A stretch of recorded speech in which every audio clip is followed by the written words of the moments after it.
Welcome back to Obituary. I'm Spencer Henry. And I'm Madison Reyes. And we're here to talk to you all about death. All about death, which you narrowly avoided. Okay? Me? Oh, honey, you were hit with the tornado. Almost. No, it's so dramatic. Everyone who lives somewhere real is rolling their eyes right now. We did have a tornado warning this past weekend. Mm-hmm. So much to catch up on, you guys. Okay, so the champ's sister was in town this past weekend. And like the day she got here was Friday and we had a tornado warning. Mm-hmm. And I was talking, I feel like last week or the week before about, we got all our preparedness stuff.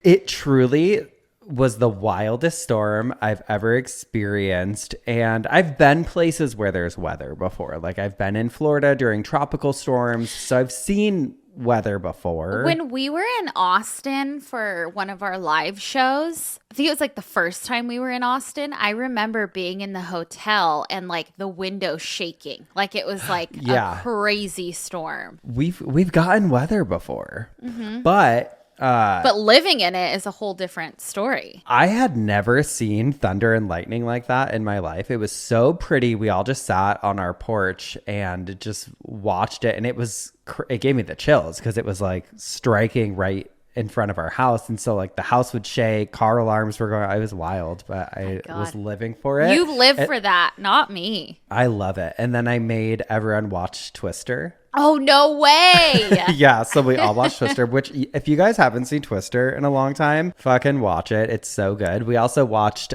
Drop Dead Fred. Oh, okay. Remember that movie? Yes, I do. That was another throwback. And we were talking in it like about the movie and like the actors and whatnot. Everyone just looks like real people. Mm-hmm. Mm-hmm.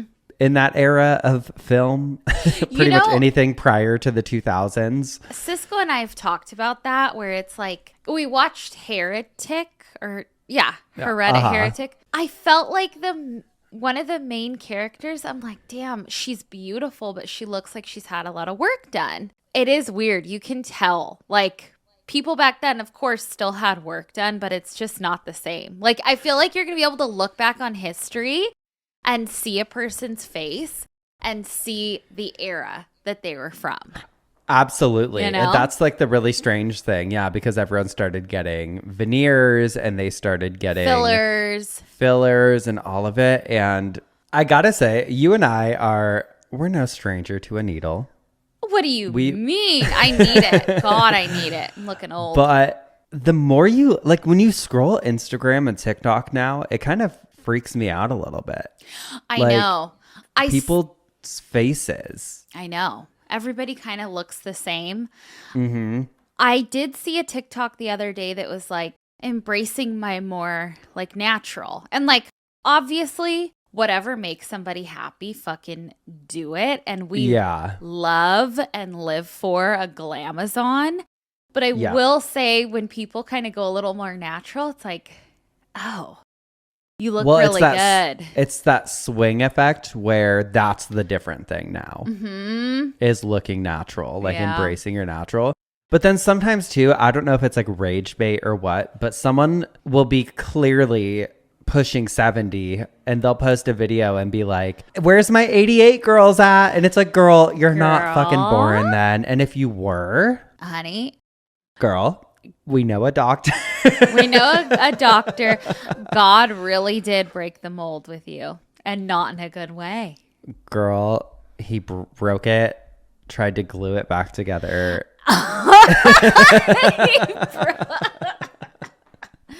Damn.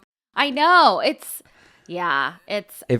freaks me out. It does freak me out. But I'd rather have people look like themselves than look like, and it's in real life too. You and I have both, spent a lot of time in LA, mm-hmm. and we know people who literally have that look in real life. And it also doesn't translate. And you've worked with a lot of celebrities before, and you see that too, where it's like you meet someone in person and you're like, you don't, like, I can see how you photograph well, but you don't look human in person. Like, it doesn't translate. Or it's like refreshing in person. You're like, oh yeah, your skin. Yeah. is not great in person. You know who I think is one of the most beautiful people, and I'm sure we've said this before, is Kerry Washington. We've both seen her in person, and she's I was in beautiful. a room with her up close and personal, and she is just, if not more pretty in person. Like, she is so, actually, it was I did this, like, when I did makeup, it was like some gifting thing. And it was her, it was the lady that plays the first lady. And the Scandal. That was like Scandal. It was era. like the whole Scandal crew. And they were just so beautiful, all of them. But she's just like a knockout. She's one of like those people, because I saw her it was an Oscars party. It was like the night before the Oscars. They do these gifting suites. And I was working one year. That's a room full of beautiful people. And she like stood out. Mm-hmm. I just think she's one of the most beautiful people. Okay, but wait, going back to weather for a second. On Monday, we had our first snow flurry. Oh my gosh! That's so exciting. I felt like a little kid. It was me, the champ, and his sister, and we were sitting in the living room, we were in the kitchen, and we were talking, and then the champ yells out, he's like, it's snowing, and so we all ran outside, and it was so exciting, because it wasn't like gross weather either. It was just like the sun was out, but it was chilly. Yeah. It was so exciting. Around this time, too, this like the holiday season, gearing up for Christmas, that feels so magical. That really does. Speaking of gearing up for Christmas, I made Cisco hang Christmas lights yesterday. Well, it was a team effort. It was both of us. And I was like, you know what? I'm going to go a little funky this Christmas. I'm going to do a bunch of colored lights. I'm just going to really have fun with it. And I know you get this, but I was like, once they went up, I was like, fuck, I fucking hate them. And so at like 10 o'clock last night, I was like, they're coming fucking down. They're coming down. Oh, I was actually on the phone with you. I heard you tell him, like, hey, do you know where the other lights are? And he's like, God. But yeah, 10 o'clock last night. But it's supposed to rain here all weekend. And I read on the LA Times that maybe even a tornado. So got to get your crank radio. God, I know. God. Wait, I remember like you had like been bugging Cisco to take them down a couple years ago. Yes. The Christmas lights. And then you ended up going and taking them down yourself. And you were like on the ladder and your neighbor came over and he's like, your husband's supposed to be doing this. Yeah. You were like, Cisco, get out there. Yes.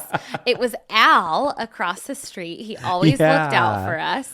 And I like brought out the ladder and Al was like older, probably like 80 something. And he was always looking out his window. You know, he was always scoping the neighborhood. And I carried out the ladder because I was like, fine, fuck you. I'm doing it myself. It's never going to get done. And I'm like about to climb up it. And he came over. He's like, I cannot let you get on that ladder. Like, I cannot and thank God, because I probably would have done something tragic. Falling off that ladder. Yeah. Well, we always joke, like anytime I see one of those videos where it's like a wife being like, I'll just do it myself. And they're like hammering 15 holes to hang one thing or whatever, because you are the queen of that. I you know what? I didn't do it in this house. This house, I was like, no, everything has a slider. A rhyme or reason. A slider on every piece of furniture. Yeah. We were out like all weekend. We went to this orchard. It's like an apple orchard, and it was too late for apple picking, but they had apple cider, like warm apple cider and apple cider donuts and stuff. Ugh. And that made me so happy because I feel like I just didn't anticipate the amount of, like, we've gone to the East Coast a few times, or like I've gone out there during the fall the past couple of years. That's like the stuff I go out there for. I'm like, I want to see the leaves change and I want to fucking drink apple cider and do all that. So it's been really fun to do it here. But I told you, like, where you live, it feels like the East Coast. Yeah, the specific area we're in, it's definitely giving more that vibe than what I thought Nashville would offer. Right. I didn't know what to expect, I guess, because anytime we had been here or I'd been here, like, it was always staying in, like, the downtown. We're on Broadway. We are in Printers Alley. Yeah. was there on Saturday with the champ sister. She's a good time girl and she wanted to go out, and we're like, so we literally, that was the first time I'd actually gone inside any of the bars on Broadway. We went to a bar in Printer's Alley. Yeah.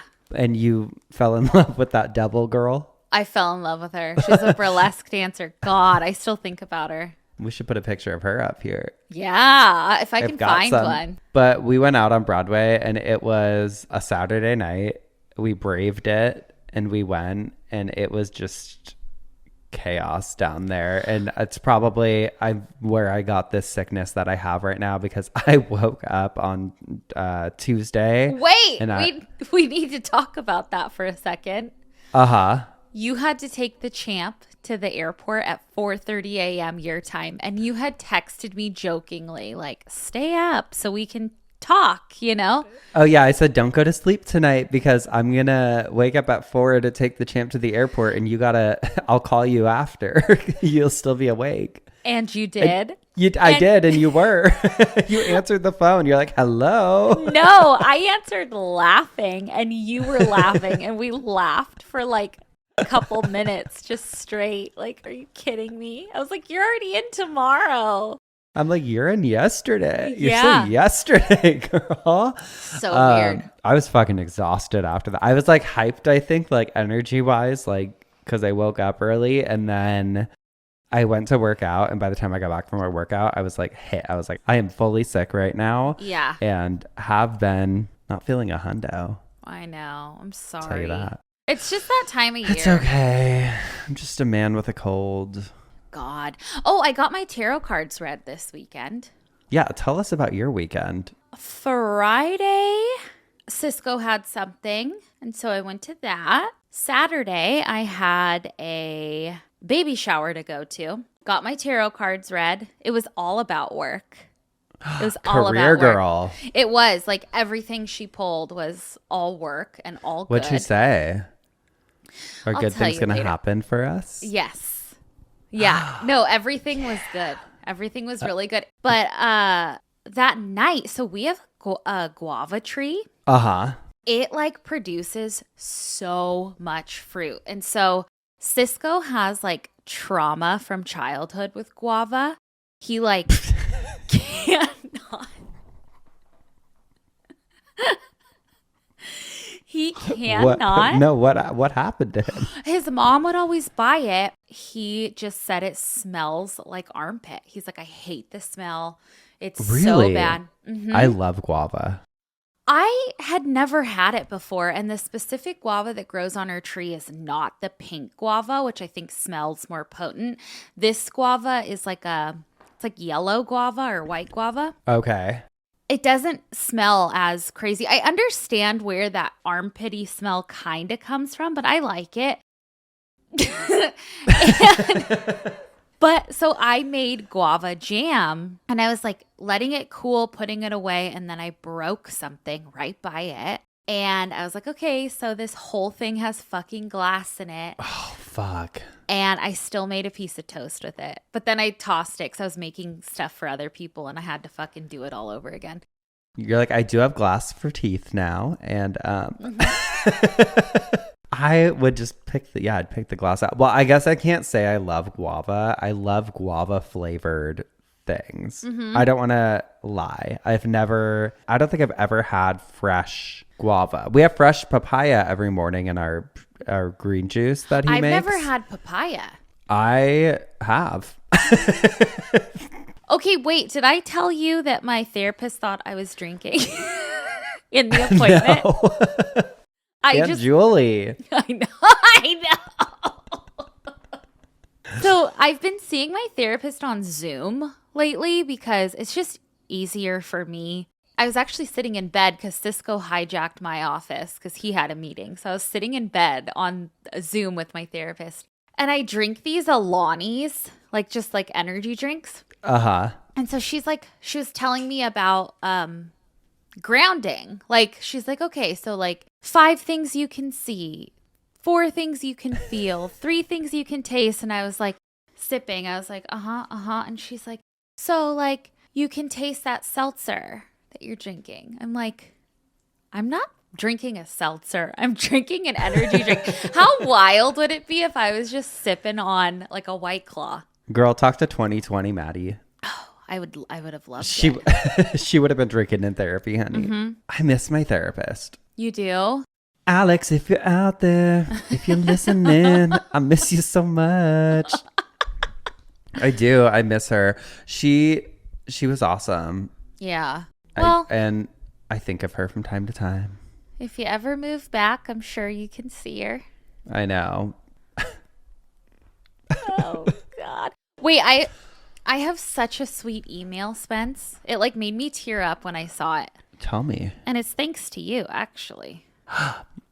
Finally, a little recognition.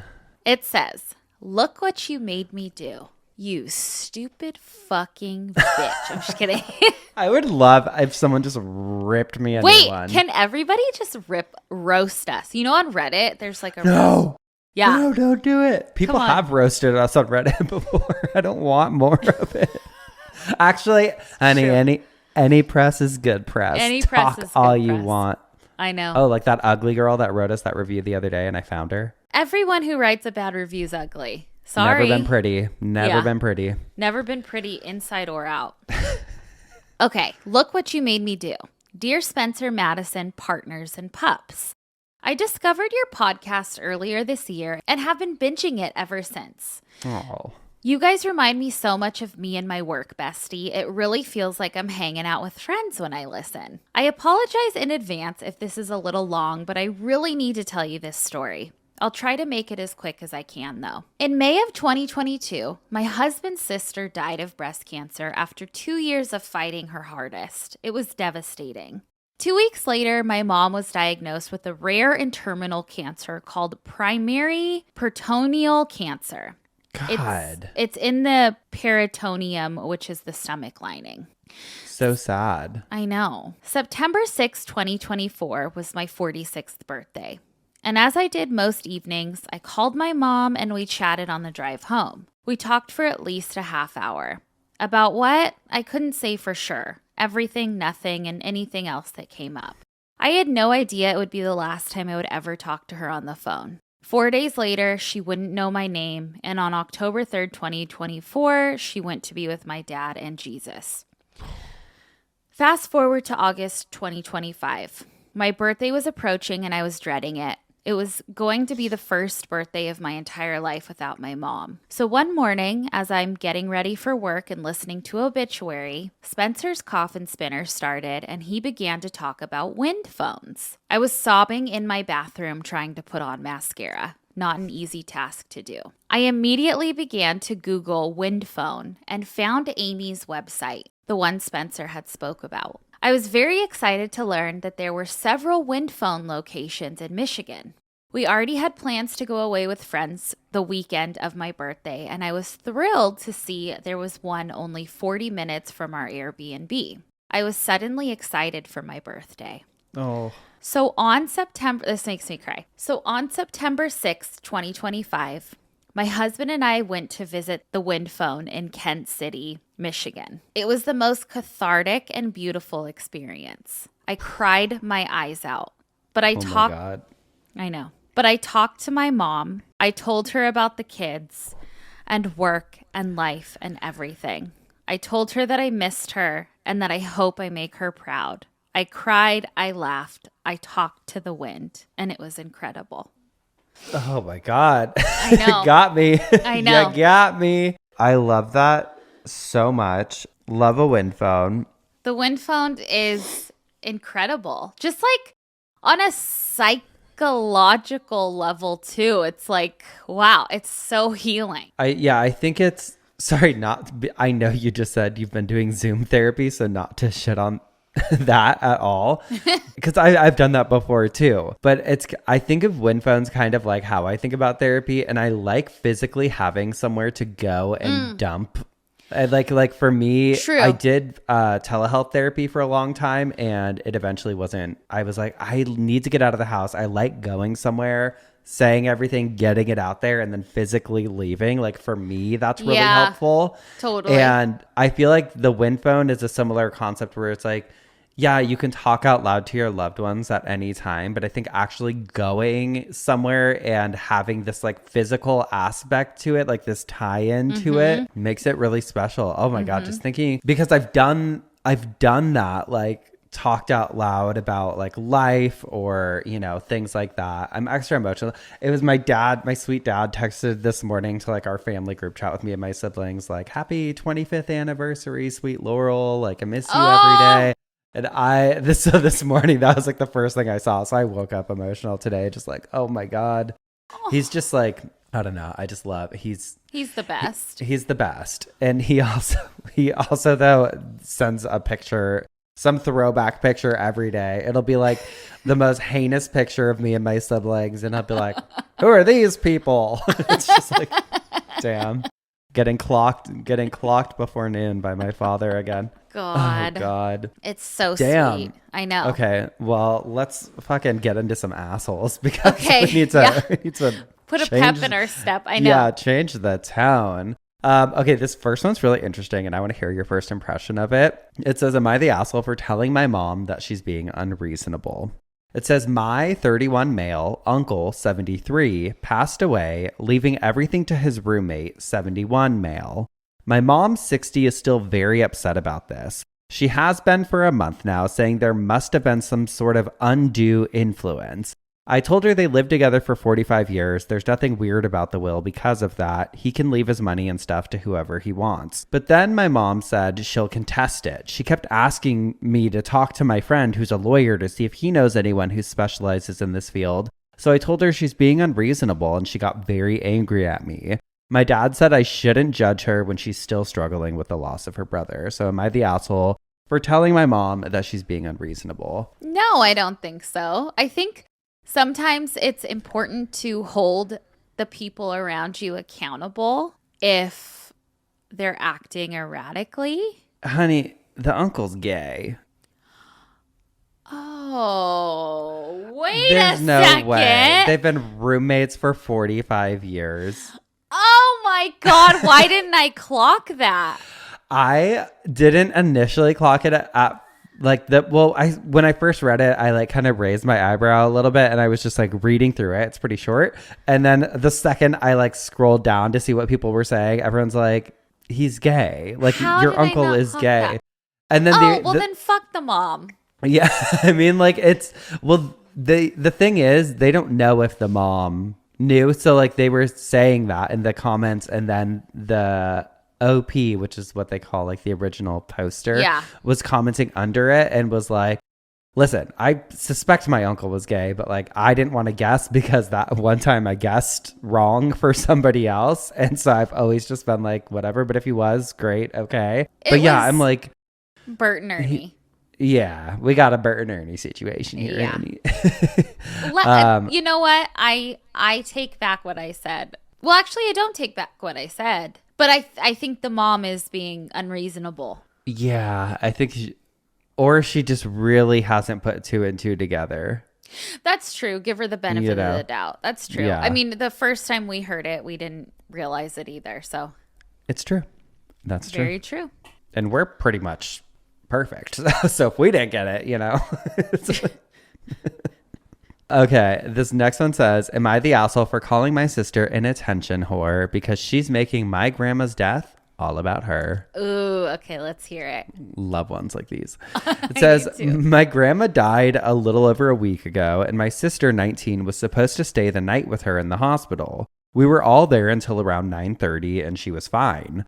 She was sitting up and talking. At 2:30, some cop was knocking on our door telling us that she was dead and to take us to the hospital. She had a heart attack. Oh.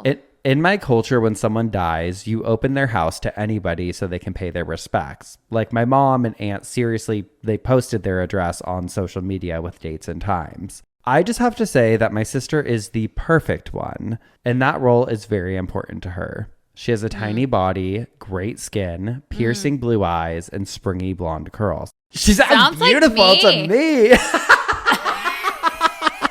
Sounds just like me. Wow. Damn. Okay. Check. Yep. Definitely the perfect sister. She's also a preschool teacher. In my state, you can get a certificate after a year of college and a certain number of hours in the classroom, and works with kids outside of the classroom. So now she teaches all of the little cousins and has people coming to her for advice and really makes a spectacle of her being great with kids. Well, she sounds like an angel. So anyway, we had the open house thing, and people she didn't even know kept coming to her and telling her that she was our grandma's favorite and how proud our grandma was of her. And then somebody asked how she was doing after seeing her die, and my sister goes on and on about how it was the scariest thing in her life, and how when she knew grandma was going to die, she tried calling us, but we all slept through it. And how after grandma died, she had gone to call one of her preschool parents to wake us up and take us to the hospital because she didn't know how else to reach us. I swear she told that story at least 20 times between the 2 nights. When she wasn't telling that story, she was showing off all of her jewelry that my grandma apparently gave her before her death and insisted they were fakes from Amazon, or talking about her other job, working with kids, giving advice on which public library is the best for toddlers, and showing pictures of the vacation her boss took her on. It was all about her. After the second night, I told her she doesn't have to be an attention whore. We get it. She's perfect, and she was grandma's favorite person in the world, and she does like the best job for women in our culture and knows everything about little kids, but grandma's death isn't about her. I got in trouble because she's traumatized, and she and grandma had a special relationship. Now my sister is pissed with me, and my parents are trying to pretend like nothing happened, but they still want me to apologize. So am I the asshole for calling her an attention whore? No. And you know what? Here's the thing. I love how this girl sounds because she just sounds crazy. But in all seriousness, I feel like you and I'd be able to clock it right away too. Like, okay, here she goes, making everything about her. So no, I don't think she's the asshole. No, I know. I don't think the person. Or no, I do think she is the asshole.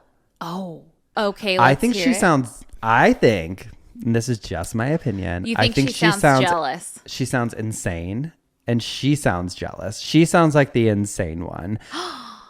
Telling a story repeatedly after someone dies is a trauma response. One, telling all the details, going through all of that. She probably was traumatized. She was the grandmother's favorite. Okay. We'll say that because there was no disagreeing from the OP about that. This person though, she's talking about, she's the perfect one and she has the perfect hair, the beautiful blue eyes, and sounds blah blah a little blah. Jealous. It's giving jealous. Okay. And that's what I think. So I'm going to say calling her an attention whore feels harsh. Okay. And I think you're an asshole for doing that. All right. You're always going to stick up for the pretty, perfect girls. If there's one thing about me, call you grandma. I will die defending the beautiful. No, but I feel like I just pick up on that energy. I don't know. Something about the way it's written is, It's one thing if she's coming for the facts, right? If she's like, oh my God, and she was telling the story over and over again. She was telling everyone how she's so great with kids and all that. Okay, I understand that could be making it about herself, but you brought her looks into it and all of that. And that immediately it just strikes like a jealous. That's true. Jealous. That is true. Because the sister wasn't going around saying, and I'm beautiful. Are you kidding me? I can't believe this would happen to me. I'm also beautiful. It's like it had nothing to do with her looks. This sister brought that into it. And that's You're the where one saying she has a perfect body, piercing blue eyes. She was voted an hair. asshole. So. Okay. It seems that. I'm just not clocking it today. The public agrees. Okay. It's okay, girl. We'll get you a new clock. Yeah, I need my clock fixed, girl. Turn that clock back. Yeah, put that old lady in the grandfather clock. Nothing's been right since the clock's turned back. I'll tell you that much. I'll tell you that much too. Nothing. Daylight saving time? Nothing. Well, actually, I'm also dead because last week we had been on the phone. You were like, bitch, I stayed up way too late last night. I stayed up until 3:30 in the morning. This can't happen. Like, I am going on a new track. Like, things are going to change around here. Things are changing. And then literally like a night later, you're like, bitch, I did not go to bed last night. No. Cut to 3:30 a.m. On the phone. I'm laughing in bed in the dark. Just menaces. Whatever. We're trying. We're doing the best we can. We are. Well, I am up first this week. Mitch, can you get in here? Excuse me. Mitch, can you come in here? Mitch McConnell. Mitch McConnell means that you have a side bitch this week. You know what? Speaking of politics, I actually do. Okay. And it's kind of political. But TMZ reported on this. It's kind of a death notice. Penny dead at 32. No, at 232. Penny. Penny. Okay. The penny. The physical penny, it says. And they have a whole gallery on this on TMZ of remembering Penny, rest in peace. And it's a whole penny gallery. So sad. It took 232 years, but the penny is dead. The last ever penny was minted Wednesday in Philadelphia. President Trump started the penny's doomsday clock back in February when he ordered Treasury Secretary Scott Bessent to stop producing new pennies. The clock ran out today when the U.S. Mint in Philadelphia produced the final pennies to go into circulation. The 1-cent coins had been minted there since 1793, the year after Congress passed the Coinage Act. Pennies are still considered legal tender, but no new pennies will be made, and it's mainly a financial decision. A single penny cost about 3 cents to produce. That's crazy. I did not know that. U.S. Treasurer Brandon Beach hit the button to strike the final penny Wednesday, declaring, "God bless America, and we're going to save the taxpayers $56 million." Discontinuing coins is a rarity, Beach says. It hasn't happened since way back in 1857 when the half cent was done away with. I didn't know there was a half cent. Me either. Ever. I wonder what that looked like. Abraham Lincoln's been the face of the penny since 1909, but when the penny was born, Lady Liberty graced one side of the coin. The penny is finished, but it's not really going away, at least not yet. Estimates say there are about 250 billion pennies still in circulation. With the penny going the way of the dodo bird, all eyes are now on the nickel. The 5-cent coin costs about 10 cents to produce. Girl, they fucked up. Why are they making it more expensive to make the coin than it is for the coin's worth? I don't know. I know. Just use paper like other countries. Oh, they don't. Other countries don't use coins? Some do, but some also have like... We're all going digital. It's all going to go away. Yeah. I love cash though. I was telling you. I know. I love to have just a little bundle of cash. I know. I like to look at it. Well, because you randomly need cash sometimes. Mm-hmm. And you never know when it's going to strike. Like if you're going out to eat and there's valet, what if you need cash? What if you need to have it there? I'm going to take my wad of cash out and spend it so that I don't get robbed. Me too. Mm-hmm. I think that's a really good idea. Yeah. And while we go do that, we're going to put you guys on a quick break, a quick little timeout, because I don't know if we like your attitude right now. Yeah. Okay. You guys are just doing it. You're fucking doing it, and you know what you're doing. You know what you're doing. You better hope that we don't do you like the penny. Yeah, and do away with you. Actually, what do you do if you buy something that's $19.99 and you pay with a 20? I know. It's either you round up or you round down. Yeah.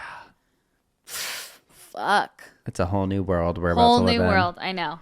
Wild. Girl, they'll do anything but feed those kids. They'll do anything but have free school lunches for kids in need. But, you know, it's fine. Woo! Damn. Anyway, girl. We'll be right back. Spencer, what had you spinning in your coffin, baby? Oh, baby. All right, girly G-offs. I am so excited for my coffin spinner this week because I'm taking us back to the Prohibition era. Oh, baby. Yeah. Oh, that would have been sad for me. That would have been having to hide it. Couldn't have those seltzers while you're doing virtual therapy. I know. Okay, I feel like we've maybe touched on the topic a little bit of the Prohibition era before, but I actually went down a whole rabbit hole learning about it and realized I knew nothing about it other than like the obvious, like, okay, alcohol was outlawed, but... And the decoy hearse. Hello. Hello, yeah. So, well, I'll come to that in my coffin spinner. We'll touch on it. But the Prohibition era, if you don't know, was a nationwide ban on the production, importation, transportation, and sale of alcoholic beverages in the United States, which lasted from 1920 to 1933. It was enacted by the 18th Amendment, driven by the temperance movement, but proved largely ineffective and unpopular, leading to a rise in organized crime and the eventual repeal of the law by the 21st Amendment. I honestly didn't know a ton about the cause, like why did this actually happen? And the answer might seem obvious, but there's actually quite a backstory, like 100 years before Prohibition even went into effect. So back in the 1820s and the 1830s, there was this huge influx of religious revivalism in the United States. And due to this, certain states started incorporating and failing, to be honest, at putting strict requirements on alcohol because of like all the newfound religion. They're like, you can't do it. It's of the devil, blah, blah, blah. And to be honest, it was a lot of women's groups actually that were spearheading campaigns in the late 1800s because they were like, alcohol ruins marriages, it ruins families. And well, I mean, it does. I was going to say, I'm like, they're probably like fed up wives. Like, yeah. Well, and who knows? I mean, that liquor was different back then. That's true. That they shit were was on that hard. moonshine. They're like, that moonshine. They was putting fucking hair on everybody's chest. Yeah, man. But it's also too encompassing to be like, hey, okay, so we can't have any of it, right? Right. So in 1906, there was a resurgence to the anti-alcohol movement. Something called the Anti-Saloon League was established, which is exactly what it sounds like. It was an effort to close down saloons. And this was also during the Industrial Revolution. So I guess a lot of the factory owners really supported the ban on alcohol, and like they fully supported the prohibition movement because they thought that by banning alcohol, their employees would not only work harder, but they'd be more efficient at their jobs. Okay. But I'm like, everyone was working in those fucking factory. They're like, this 8-year-old, we're going to give him a cigarette, but by God, don't let those little hands around a martini glass or they're not going to be able to finish their shift at the bomb factory. That's like, true. That is like true. Everyone. But anyway, if we fast forward to 1917, there was something called the Volstead Act that was first toyed around with. And this was after President Woodrow Wilson had placed a temporary ban on alcohol because he wanted to preserve grain for producing food instead of liquor. But by the time 1919 rolled around 2 years later, the Volstead Act was officially enacted. And this was also known as the National Prohibition Act. It did not go over well. I mean, this was like the onset of the Roaring 20s, babies. The people wanted a stiff drink. They deserved one. Yeah. There was a lot of cause for celebration during this era with all of the new money coming in. And they wanted to pop the champagne to celebrate. But the government, the big gov, was like, no way, no how. And did this stop people? Absolutely not. No, why would it? It only made crime go on the rise. Okay. Especially in the organized crime world, which give it up for them because they really were so organized. The more I learn about them, I'm like, they have a method to the madness. Yeah, creative too. God. Oh my God, so creative. And especially so when it comes to the world of bootlegging. And most notorious bootlegger in the world was Chicago mob boss Al Capone, who was raking in reportedly $60 million a year from his bootleg operations. Good for him. God. Talk about a rags to riches. Talk about organized. Vodka lemonade out of lemons. Exactly. Okay. This time was very strange, though. There was still very much like a class separation here, like the wealth disparity, where middle class and wealthy consumers got by just fine because they were able to buy the liquor from the bootleggers. But the bootlegged liquor was much pricier than a lot of people could afford at the time. So the poor folk are just unable to get their hands on a bottle, which is a bummer for them, right? Yeah. And so people got really creative during the Prohibition era. And Madison, as you mentioned, during your decoy hearse segment, I mean, they would sometimes hide bottles in coffins or inside of hearses or both in order to try and conceal their contraband. And that's really what led me to today's topic, because initially I was going to focus solely on gravestones in relation to the Prohibition era. But my research took me around a few different areas that we'll be visiting. But this was mostly prompted by a topic. We had our friend Rosie Grant on the podcast, and she had mentioned these gravestones that were used during the Prohibition era to hide liquor, which we both thought was just so cool. So cool. And I started researching the topic last week and learned about some really cool ones, but basically there's not a ton of them that I could find, but basically some cemeteries had these gravestones or headstones that were actually made of zinc. And this goes way back before the Prohibition era, because zinc was seen as a cheaper option to a stone gravestone.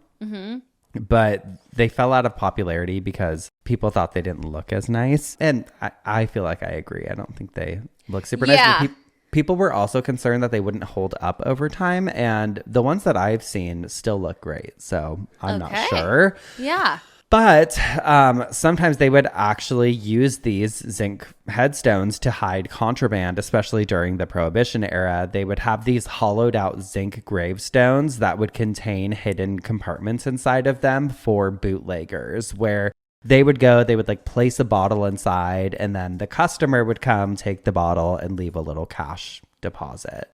I love it. There's something so cool about it to me. Yeah, I love that. But there's also a much darker side to cemeteries in the Prohibition era. And that's what really got my engines revving, baby. Oh, shit. Okay. There was a little bit of a messy approach with some of these stories that I read about. Like, I'm like, somebody get Ed Gein on the horn, okay, because we've got some digging to do. It turns out that some bootleggers would pop over to cemeteries at night shortly after somebody had been buried because, there's fresh dirt there, right? It's so much easier to dig up. And they would dig up the dirt and they would straight up hide liquor bottles in a fresh cemetery plot. But sometimes there are rumors that sometimes they would even store the bottles inside of a person's coffin that had just been buried. And sometimes, on a rare occasion, inside of the body's cavities themselves. There's rumors of that. I'm just like, imagine you're laying there. You're just resting in peace. And somebody shoves the craziest bottle of liquor up your ass. What do you even do? I'd say open it.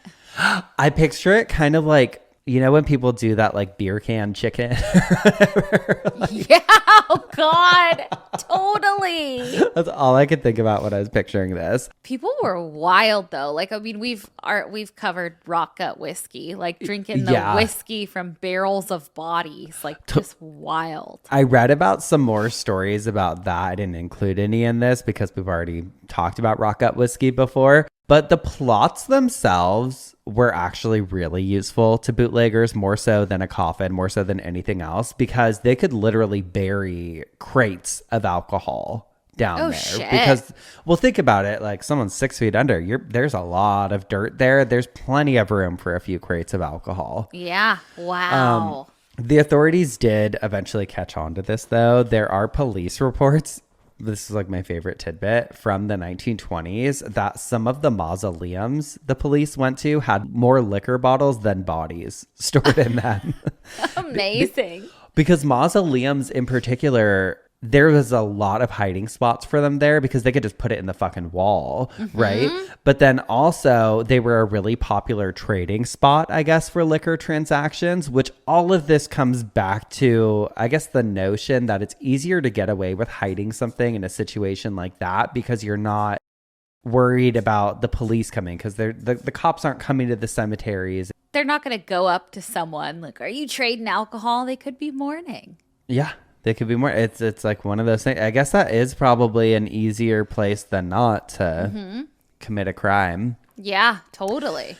And I have some really good articles that I came across, but I'm going to read you my favorite. It's from actually during the Prohibition era from 1920, November 11th, actually, which was just a few days ago. Yeah. And it says, quote, this is from the Sepulpa Herald. It says, sell liquor at quiet cemetery. And I read a lot of articles about this place. So this one got picked up on. Denver, Colorado, November 10th. A bootleg whiskey mart amid the tombstones of a cemetery here is the latest discovery of Denver police and prohibition officers. Among the monuments and memory stones of Riverside Cemetery on the outskirts of the city is located the headquarters of an extensive bootlegging ring, police declare, where the white and granite shafts tower against the beams of the moon. A clique of dealers gather to trade in moonshine and fix the price of booze for the underground trade, according to police officials. For weeks, police and prohibition officers have searched for the headquarters of an extensive bootleg trade. Large stores of white mule and other illicit liquors have been disposed of, it was said, via the underground route, coming to the surface later in much drunkenness on Denver streets and many gay parties in the nearby roadhouses. The gay parties. A tip to the police from motorists who travel the Brighton Road led to the discovery that the dark shadows seen flitting about the tombstones were believed to be engaged in the liquor traffic. You're a fucking narc. Let them be in the cemetery selling liquor. Let people have fun. Please. Why is that a crime? It goes on to say, quote, there isn't the least doubt but what sales are made, prices arranged, and wholesale operations conducted within the cemetery, declared a police sergeant in charge of one of Denver's substations. The bulls and bears of the cemetery are strong on secrecy, this officer said, and usually turn out the lights and muffle their motors while performing their brokerage transactions in the spooky rendezvous. Police declare that when the price of bootlegs soars in Denver, the manipulation can be traced to the board of directors who hold their midnight sessions in the graveyard. Likewise, when the quotations decline, which is seldom, the cemetery plotters are declared to be responsible. Automobile loads of booze are said to have been exchanged in Riverside Cemetery with only the moon as an eyewitness, and it is facetiously suggested that the widespread insistence that John Barleycorn is dead was the inspiration for the establishment of the liquor curb in the Denver graveyard. John Barleycorn?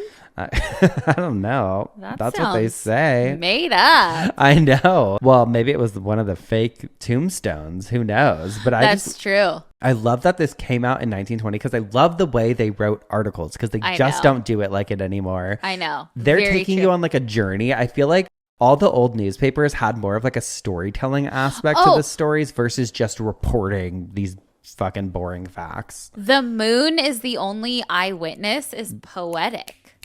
Girl, tell that at a slam poetry. Yeah. I remember one time you guys made me go to a slam poetry night in Los Angeles.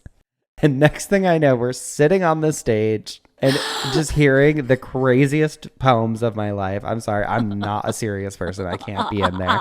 I don't belong in those rooms. I know. But I was just like, what you say? What the fuck? Was that the night that Cisco and I were late and he had to sit on the stage? Like front and center? I don't remember. Cross-legged? This time it was you and me and someone else. Got it. Who will not be named. John Peppercorn or whatever. Yeah, that was John Pepper Barleycorn. Anyway, okay, so then there's this picture, which I'm going to send you. This is one of my favorite ones. It shows one that almost comes out kind of like a mailbox. It's like a mailbox. And they just pull down the front of it, and inside they would stash those liquor bottles in there. How cool. I want to go to a cemetery and see which one's open. I don't know if that's We're just legal. going around trying to open them all. Yeah. Just destroying them. But it's cool because it's like you never really know what you're walking through when you go to a cemetery. And actually, in a very obituary move of me, a very Geoff move, when the champ and I went to that apple orchard That's why I started telling this story earlier and completely forgot. We stopped at this little Baptist cemetery that was just down the road from it. Don't remember the name of the cemetery, but it was a Baptist cemetery, and it's by the Breeden's Orchard. It was really just beautiful old tombstones in there. And I was with the champ and his sister, and she's like, so, because, he knows me at this one. I hope so. And so he sees me like kind of looking at it. He's like, we can go look. And I was like, okay. And so I was like, do you mind? She's like, no, okay. Like, it's daytime at least. Yeah. And so I'm going, and we're like looking at all of them. But it's such like a cool moment because, I feel like people are like, why would I go to a cemetery? Not our people, but like other people are like, why would you go to a cemetery? But then when you go, it's like, she's all of a sudden like hyped. She's like, oh my God, this one's from 18 blah, blah, blah. And she's like, oh, look at the name on this one. And da, da, da, da. And we actually got inspiration for, I think, what will be our wedding cake design from one of the tombstones that was there. Oh, perfect. So I'll show you a picture of it, but I got to keep it under wraps, obviously, for my big wedding debut next year. But oh, beautiful. Really, really excited. And I love a cemetery. The next time you're here, I want to take you. I can't wait for you because I'm dying to go. But there's a cemetery over here that is so beautiful and so big and old looking, like right in downtown Nashville. I'm going to go to it. You're going to go to it. Okay. I got to go. I've been fill trying us in. Maybe vlog it. Vlog it, sister. Vlog it. Little Patreon. Oh, Patreon. Don't forget. Both of us have started reading, what's it called? Mothers. It's fucking good. It is both good. On chapter 4 right now. I do feel like it's a little bit of an advanced read for me. Do you? All the names? There's a lot of names, but I also feel like, well, it's a Latin author, and like the stories takes place in Mexico, and so they love a necronym. Where there's and so there are multiple characters who share names with other characters. Yeah. Which translates fine on like TV or a movie, but it is a little hard to follow sometimes when you're reading. Which Gloria are we talking about? Exactly. Yeah. But I'm like really in it right now. It is like a whodunit. It's exciting. Yeah, it is. So if you haven't already, you can join our book club at patreon.com/cultleader. And that's the book we're reading right now. And this episode is going to come out 2 weeks after we record it. So just so you know, we're probably finished with the book. But this comes out. Does this come out on Thanksgiving? It will come out in 2 weeks. Is that Thanksgiving? Yeah. Because today's not Thanksgiving. Next week's not Thanksgiving. So the week after it must be. Yeah. Happy Thanksgiving. Happy Thanksgiving. We always come out on Thursdays. And so we have gotten to do. Oh, and well, actually, no, because we're not recording the week of Thanksgiving. So this will come out the week after Thanksgiving. Hope you had a great one, turkeys. And the book club's already over. You missed it.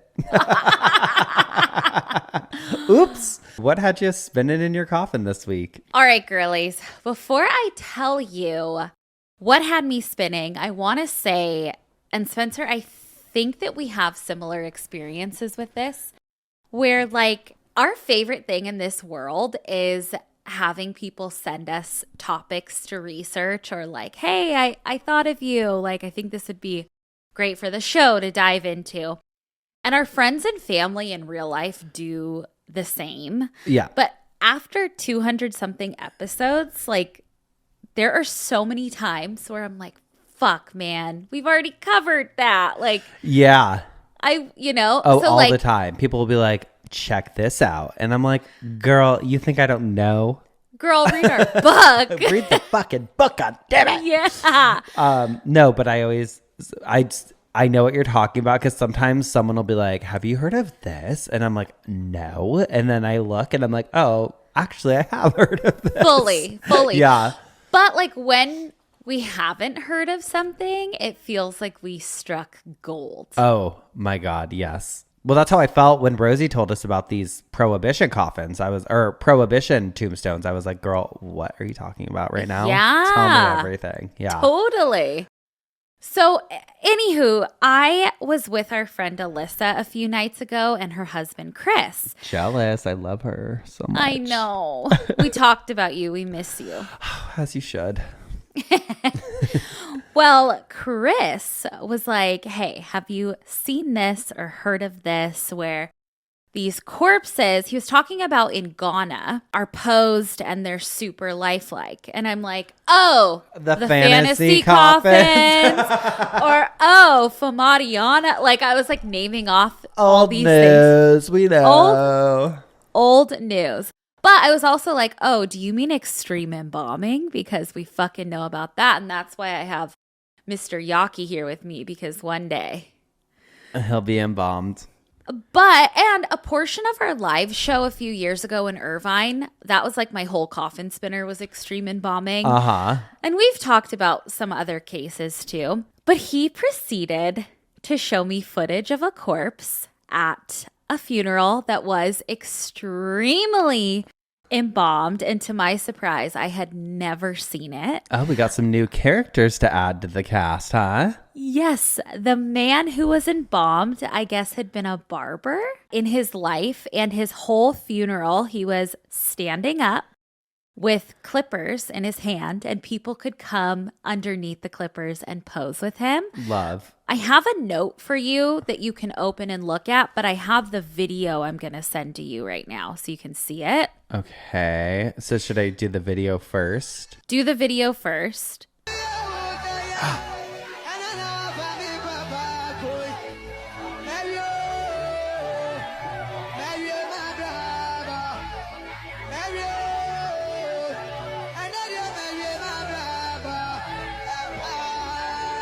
Isn't that wonderful? Oh my God, I love it. Yes. I love it. But damn, let him have a day off. No, that was his life. He loved it. Yeah. That's how he wanted to be remembered. So anyway, my know-it-all ass had to take a seat because I was like, okay, bitch, you haven't seen everything. And, sit down. And there are plenty more that we have not talked about. Okay. I also love, and have to say this, that we love our people that solely listen on audio. But I do love that we have a video component now because all of these pictures and videos will be up for you to see. People are loving the YouTube now. I know. And actually, I would say that like the videos that we've been putting out now, I feel like people like more than we were together in the same room. I know. Which is funny. Yeah. Maybe too much power in a room together. It just did something. Oh, it just did something to us. Or maybe because we're not recording fucking late at night anymore. Where we're feeling drained. Yeah. What the hell were we even doing? I know. God. We just liked it. We did like it. If we can be together, we're always going to choose to be together. But true. I do love, you can go on YouTube, you can go look at this. But also, if you don't want to look at it, which I'm sure there are plenty of you that do not want to see these pictures, stick with the audio. All of it's good. I want to be surprised, so I'm clicking on the first picture so that I can just swipe as you tell me versus like seeing the whole list of pictures because I want to really go through this adventure with you. Okay, good. The first picture is actually of someone alive, so you're not seeing anything crazy yet. I think I am, and I think I love him because that is a man after my own heart because he loves cash. He loves cash. I know. We'll get to him. Okay. We will get to him. Also, like I've said, like read our book. We have talked about a couple instances of extreme embalming. One of our favorites was Billy, who we talked about. He was pulled through town to his grave on a motorcycle. And he was dead, but it was incredibly lifelike and wonderful. And one last thing before I get into extreme embalming today, which is my coffin spinner. I love knowing that our video editor is going to see all these pictures. Uh-oh. because he texted us last week and was like, this was my first introduction to Ed Gein with Spencer. And like, I'm absolutely horrified. So he just, Austin, you have to get used to it. You gotta. You just got to. All right. So let's get into it. And again, to be clear, these are not ones that we've ever covered. These are all new freaky shit. Yup. Okay? Yup. If it is your first time tuning in, I'm sorry. But for you, extreme embalming is sometimes called theatrical embalming, exotic embalming, posed embalming, or I think it's like metropara or so. It's the standing Metrosexual. Metrosexual. Yep. It is like a modern-ish twist on funeral presentation, and it kind of gained popularity in the 2000s. Can I make a request? Yes. Let's call it party embalming. Love it. Party embalming. It Party is a embalming. party. It is. And you know what? I like the freakier and fucking weirder, the better. And I know that goes for you too. Oh, God. Yeah. However, after like we go through this stuff today, like I really do feel like most of these were just really respectful, and it was a great send-off. And yeah, it was something that is not the norm and we don't usually see. But like, what if you really did love your career or were known for something and just like wanted to have that last hurrah? I don't know. What about like a cool. microphone, like us holding a microphone I know. together? I love it. I love it. And if one of us goes before the other, I have a solution actually in here that I'll talk about. Cool. That's actually, it's a great solution. Perfect. But yeah, you'll see pictures of some people standing, sitting, posing, writing things, all looking very lifelike. And skilled embalmers need to use things like internal support, special chemicals, steel rods sometimes. And it takes hours upon hours and a lot of skill and a lot of positioning to get people to look incredibly lifelike. It's definitely not like your run-of-the-mill embalming. The corpses need to be, put on stage. Yeah. They need to be ready to perform. So the whole goal is to really showcase how the dead lived. Right. Like one last cameo. In Puerto Rico, I feel like they really kind of started it all and like made this really popular. And then in Trinidad and Tobago, but it has made appearances everywhere. So let's go on to that first picture you see. Okay. That man that you see is Uncle Lionel Batiste. Okay. Love him. And he, as you can see, is so incredible looking. He was New Orleans royalty, basically. He was the bass drummer, kazoo player, singer, and co-leader of the world-famous Treme brass band. And I hope I'm saying that right. I tried to translate it. But Treme is like a famous neighborhood in New Orleans that they were named after. And that brass band is iconic. You've covered jazz funerals. You would mostly find them at the jazz funerals, leading them and in parades. But they are iconic, and so was Uncle Lionel Batiste. And I watched some interviews of him, and he really did have this like cool factor. Just even when he talked, he had this swagger. You see this picture, he's got a hat on, he's got a watch, he's got his cane, he's got money dripping off of him. He was just fucking cool and authentic. Like it didn't feel cheesy. Like it was very authentic. He passed away in 2012 at the age of 81. And of course, his funeral was iconic. No one was sitting. It was lively. And most importantly, he wasn't sitting or laying down either. The Charbonnet Funeral Home in New Orleans, the same legends who create those elaborate jazz funerals, asked his family how they wanted him presented. And the family said that they wanted him to be presented as like how he lived.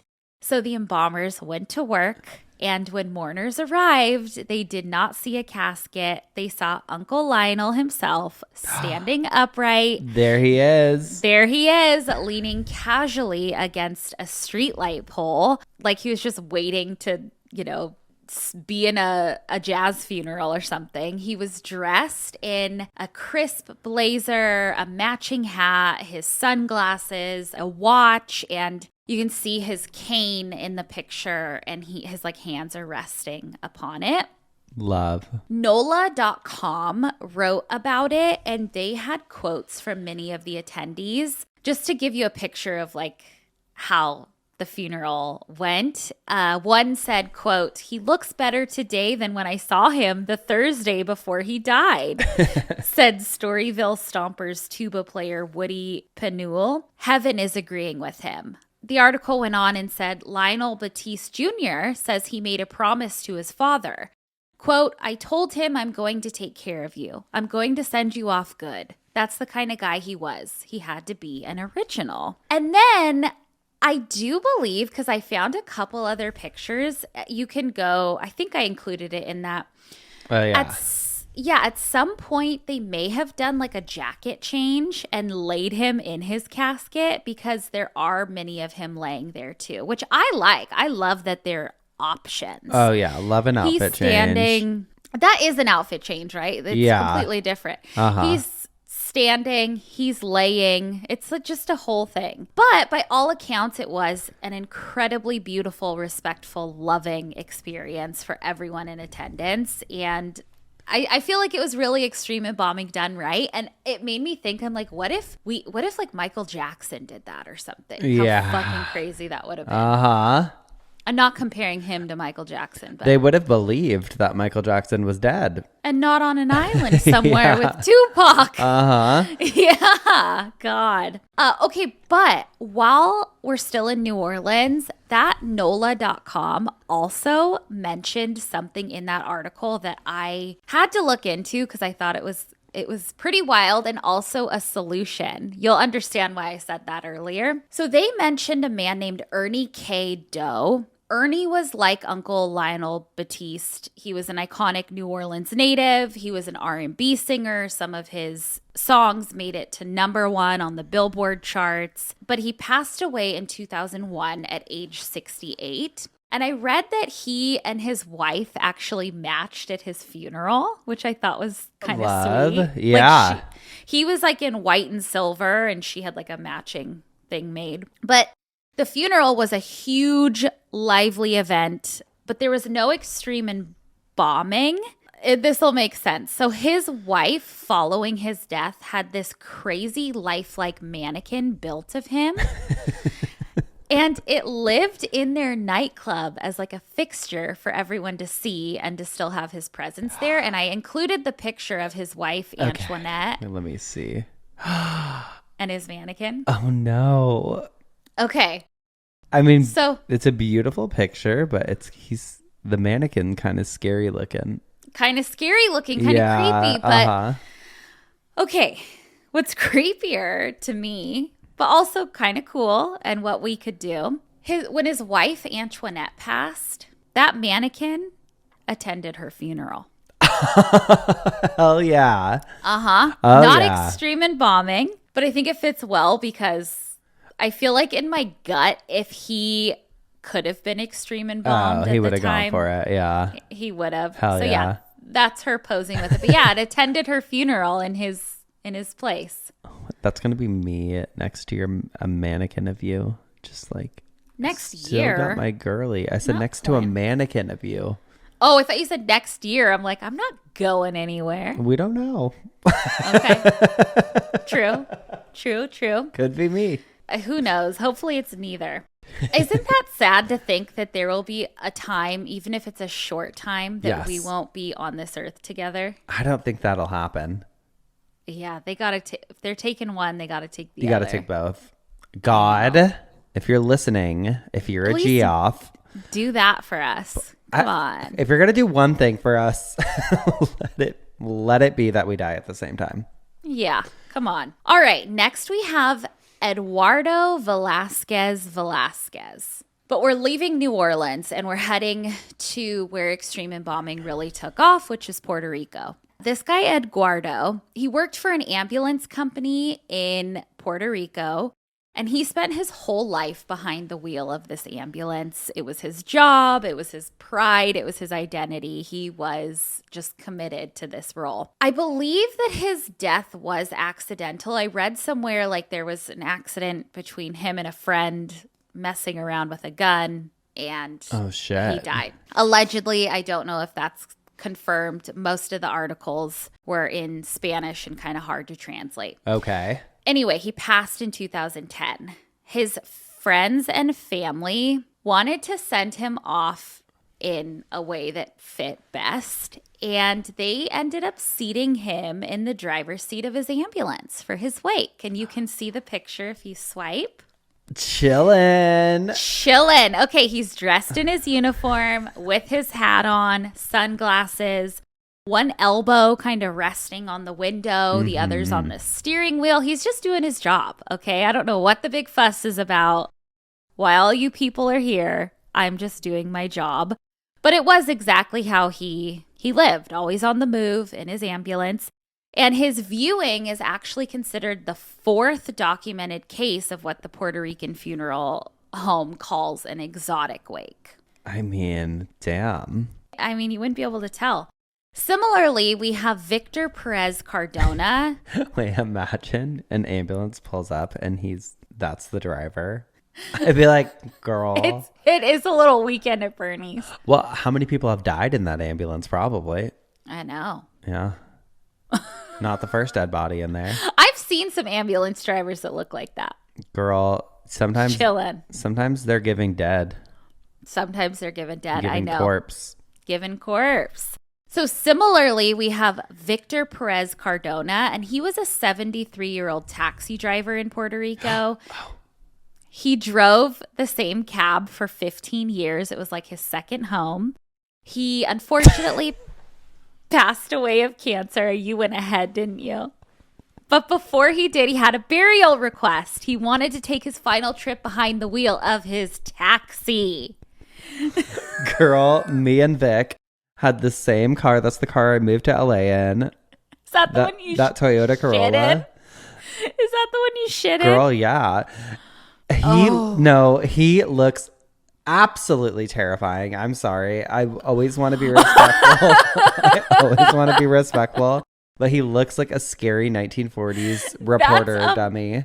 That's that Sharon's Noble or what's that thing? That lady on the boat that takes you to the dead. That's Sharon. That's her boat.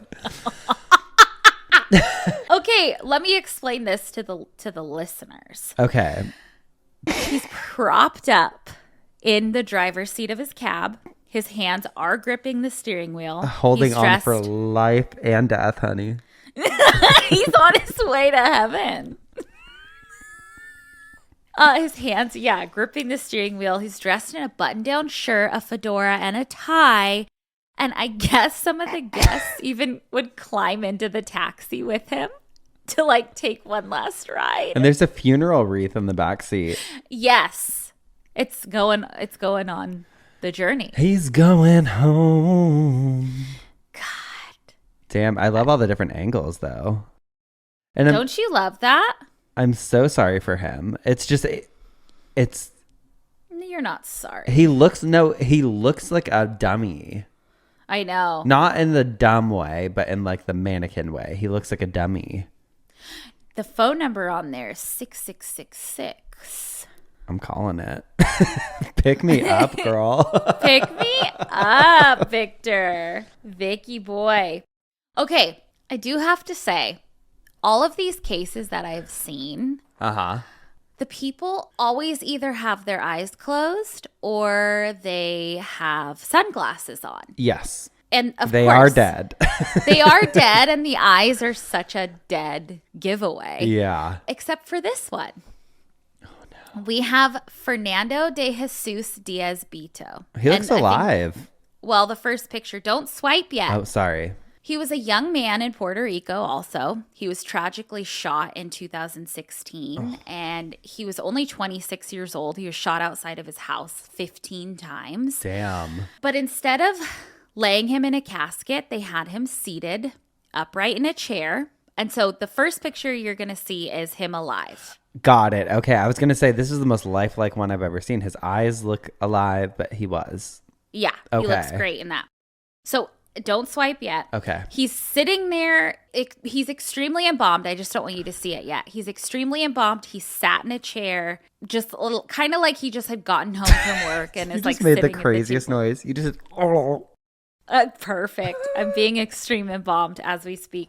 And he's like sitting there in his clothes. He has glasses, but they're not sunglasses. But he was the first wake that this funeral home ever did where they embalmed the body and had the eyes open. Okay. So now swipe. You can see. Okay. I think he looks great. Yeah. Like comparing it to his alive pictures. Yeah, I'm like, hold on. how did they do that with the eyeballs? If maybe they're fake. He does look good. His skin, everything looks really good. I know. They did a great job. Damn. His family said that they wanted him to look exactly like he did in life, which I think that they nailed. And the funeral home even said they modeled him after he usually sat in the living room. It's interesting because that's one of the first ones that looks so lifelike, maybe because his eyes are open. But that's the first one where I'm like, if I walked into a funeral and saw somebody that I know embalmed like that, then I'd be scared, I think, a little bit. Or I think I think it'd maybe be really upsetting because he looks so alive. I know. Like, why are you looking at me? Yeah. I'd say put googly eyes on me. Just stick them on. Yeah. Whatever. Like, God. Okay. I have one last one.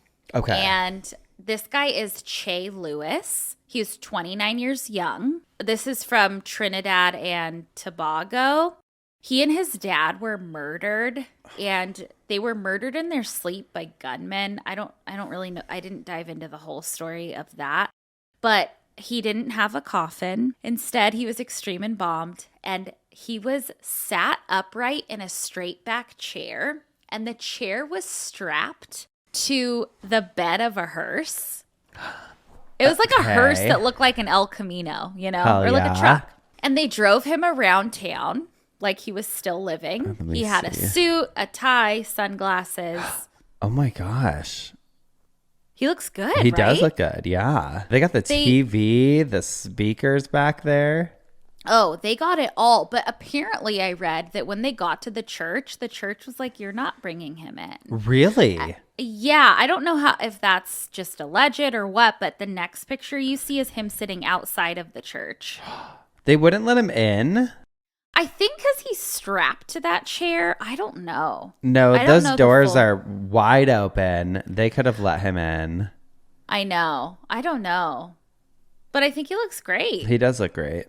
That pink looks good on him, too. Good color. Yeah. So there you have it. And there are plenty more. Damn. Plenty more. Just get wilder and wilder. Well, I'm excited to see more of those in the future. Yeah, keep your eyes peeled. I will. I'll keep them open. Embalmed or not. Yeah. Oh, shit. All right. Well, amazing. Amazing. Thank Love you for it. those. Requesting a part 3. Oh, easy. Well, one thing that can probably be said is that if your loved ones cared enough to embalm you, they most certainly cared enough to give you an obituary. Certainly. And it's time for that.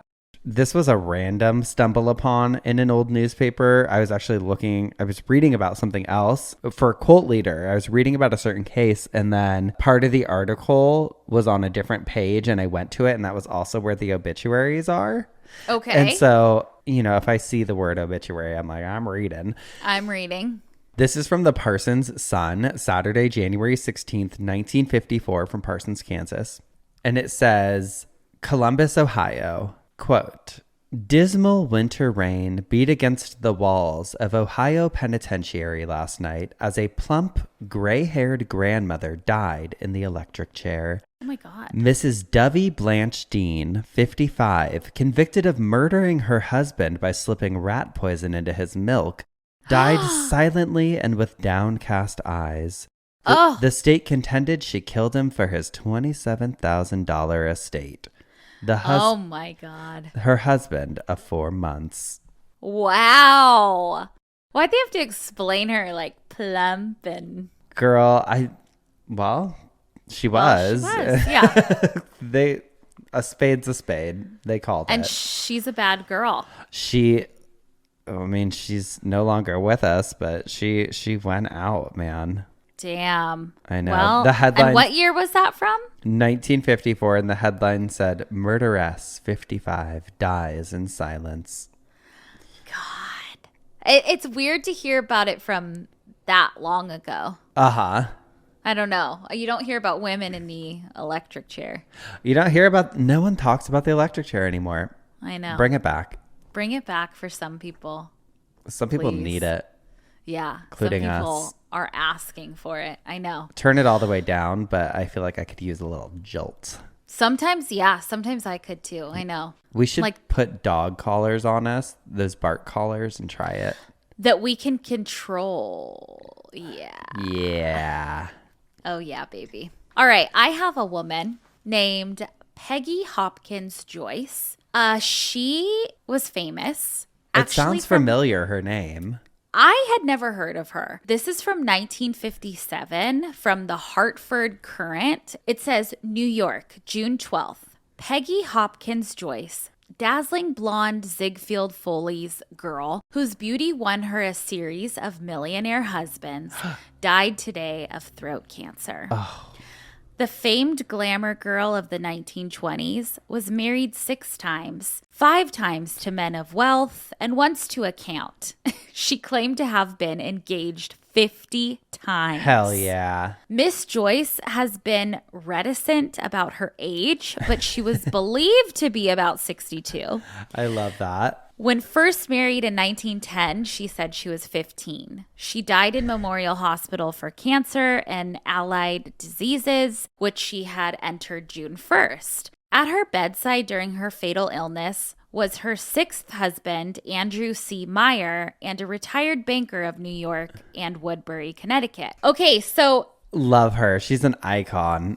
Peggy goes down in history as one of the most infamous gold diggers. There's many articles written about her. Actually, this obituary goes on and goes into her life. But she was rich because of all these men that she married. And a quote of hers at the end of this, she even published a book called Transatlantic Wife about everything. I know.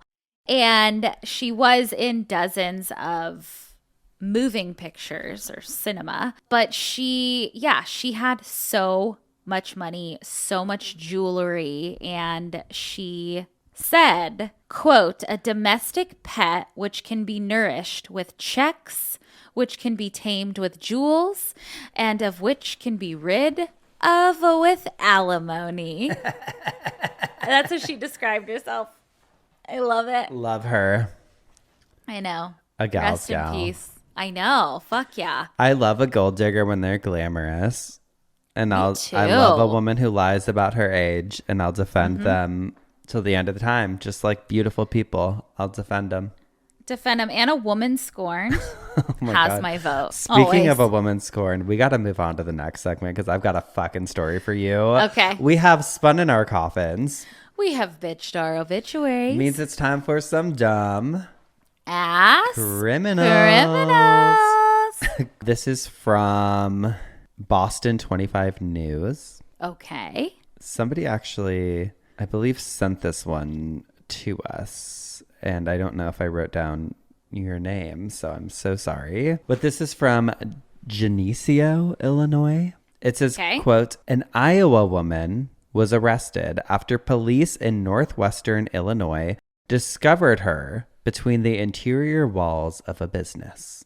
Oh, how did that happen? Girl, let me send you a picture found in between the walls.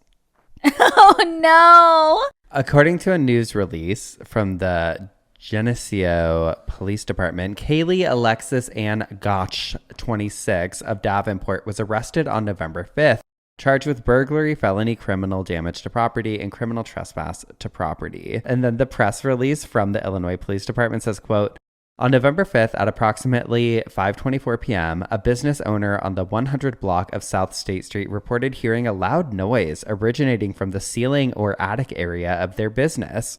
Officers from the police department responded and conducted a search of the interior for approximately 17 minutes. And during that search, officers also heard a noise but were unable to determine its exact source. Officers cleared the scene at 5:52 p.m. after no additional noise could be located. At approximately 6:10, the complainant reported hearing additional suspicious noises coming from a different area of the business. Officers returned to the scene and began checking not only their business, but another business on the same block. Officers reported hearing whispering and movement coming from inside structure areas around them. That's so scary. At 6:36 p.m., officers were able to make voice contact with an individual, determined that a person was located between interior walls of a business. The fire protection district was dispatched and assisted with safely removing the individual from between the walls. An investigation revealed that multiple businesses had sustained damage to potential access points on their shared roof structures. How scary. Like, Bitch, someone's in the walls. I know it. How fucking embarrassing would it be to not only be pulled out of a wall, like, because you were burglarizing, but to have just soot covering your face. Covering your face, you dumbass. No, they're a scoundrel. Oh, they're a low down dirty one. Yeah. Oh, yeah. For sure, though. Okay, I have one from the 1900s. It's from the Post-Standard 1900. And I read this and was like, this is so fucking stupid. And like the crimes back then, are you kidding me? Okay. It says, woman arrested in Syracuse case gave fictitious name and address. Miranda Boyle of Madrid Street, Lawrence County. Honey, if my last name was Boyle, I'm changing it too. I know. Has been caused considerable annoyance as the result of the publication of the details of a case which occurred in this city a few weeks ago, in which a woman was arrested for taking a roll of ribbon from the store of E.W. Edwards and Son on December 16th, gave a name and address similar to hers. The woman arrested served a few days in the penitentiary, but was released at the request of a man who represented himself as her brother and who said he resided in St. Lawrence County. The real Mrs. Miranda Boyle of Madrid Street, Lawrence County, says she is the only person of that name in the place and that she has never been in Syracuse in her life.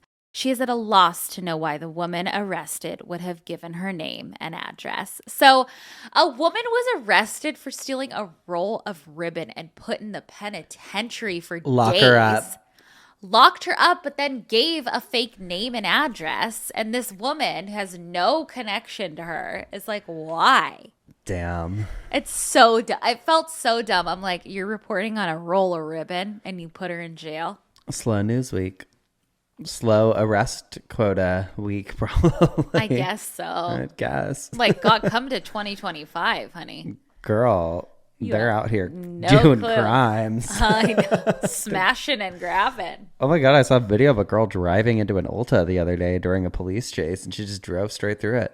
Does she pick up new foundation or something? I don't know. She got Ariana Grande perfume.